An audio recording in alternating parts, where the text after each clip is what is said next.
देश दुनिया की हर वड्डी खबर के लिए हुणे डाउनलोड करो number 1 news app Dainik Savera times.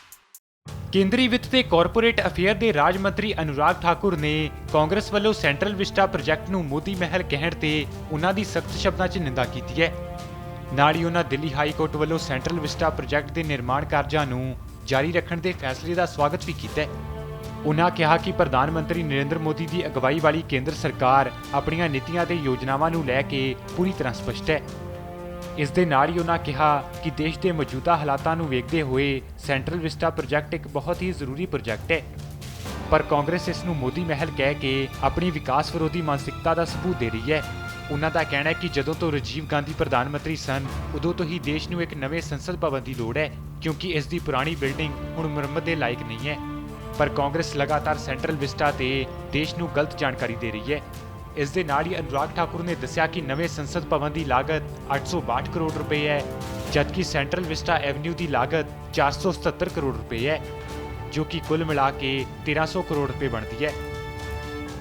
ਪਰ ਕਾਂਗਰਸ ਪਾਰਟੀ ਇਹਨਾਂ ਆંકੜਿਆਂ ਨੂੰ ਵਧਾ ਚੜ੍ਹਾ ਕੇ ਪੇਸ਼ ਕਰ ਰਹੀ ਹੈ।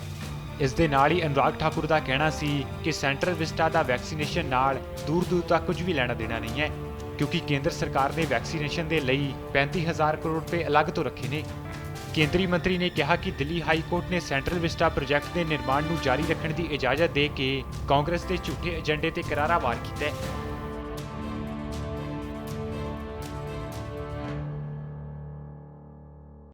ਕੇਂਦਰੀ ਵਿੱਤ ਤੇ ਕਾਰਪੋਰੇਟ ਅਫੇਅਰ ਦੇ ਰਾਜ ਮੰਤਰੀ ਅਨੁਰਾਗ ਠਾਕੁਰ ਨੇ ਕਾਂਗਰਸ ਵੱਲੋਂ ਸੈਂਟਰਲ ਵਿਸਟਾ ਪ੍ਰੋਜੈਕਟ ਨੂੰ ਮੋਦੀ ਮਹਿਲ ਕਹਿਣ ਤੇ ਉਹਨਾਂ ਦੀ ਸਖਤ ਸ਼ਬਦਾਂ 'ਚ ਨਿੰਦਾ ਕੀਤੀ ਹੈ। ਨਾਲ ਹੀ ਉਹਨਾਂ ਦਿੱਲੀ ਹਾਈ ਕੋਰਟ ਵੱਲੋਂ ਸੈਂਟਰਲ ਵਿਸਟਾ ਪ੍ਰੋਜੈਕਟ ਦੇ ਨਿਰਮਾਣ ਕਾਰਜਾਂ ਨੂੰ ਜਾਰੀ ਰੱਖਣ ਦੇ ਫੈਸਲੇ ਦਾ ਸਵਾਗਤ ਵੀ ਕੀਤਾ ਹੈ। ਉਹਨਾਂ ਕਿਹਾ ਕਿ ਪ੍ਰਧਾਨ ਮੰਤਰੀ ਨਰਿੰਦਰ ਮੋਦੀ ਦੀ ਅਗਵਾਈ ਵਾਲੀ ਕੇਂਦਰ ਸਰਕਾਰ ਆਪਣੀਆਂ ਨੀਤੀਆਂ ਤੇ ਯੋਜਨਾਵਾਂ ਨੂੰ ਲੈ ਕੇ ਪੂਰੀ ਤਰ੍ਹਾਂ ਸਪਸ਼ਟ ਹੈ। ਇਸ ਦੇ ਨਾਲ ਹੀ ਉਹਨਾਂ ਕਿਹਾ ਕਿ ਦੇਸ਼ ਦੇ ਮੌਜੂਦਾ ਹਾਲਾਤਾਂ ਨੂੰ ਵੇਖਦੇ ਹੋਏ ਸੈਂਟਰਲ ਵਿਸਟਾ ਪ੍ਰੋਜੈਕਟ ਇੱਕ ਬਹੁਤ ਹੀ ਜ਼ਰੂਰੀ ਪ੍ਰੋਜੈਕਟ ਹੈ, ਪਰ ਕਾਂਗਰਸ ਇਸ ਨੂੰ ਮੋਦੀ ਮਹਿਲ ਕਹਿ ਕੇ ਆਪਣੀ ਵਿਕਾਸ ਵਿਰੋਧੀ ਮਾਨਸਿਕਤਾ ਦਾ ਸਬੂਤ ਦੇ ਰਹੀ ਹੈ। ਉਹਨਾਂ ਦਾ ਕਹਿਣਾ ਹੈ ਕਿ ਜਦੋਂ ਤੋਂ ਰਾਜੀਵ ਗਾਂਧੀ ਪ੍ਰਧਾਨ ਮੰਤਰੀ ਸਨ ਉਦੋਂ ਤੋਂ ਹੀ ਦੇਸ਼ ਨੂੰ ਇੱਕ ਨਵੇਂ ਸੰਸਦ ਭਵਨ ਦੀ ਲੋੜ ਹੈ, ਕਿਉਂਕਿ ਇਸ ਦੀ ਪੁਰਾਣੀ ਬਿਲਡਿੰਗ ਹੁਣ ਮੁਰੰਮਤ ਦੇ ਲਾਇਕ ਨਹੀਂ ਹੈ।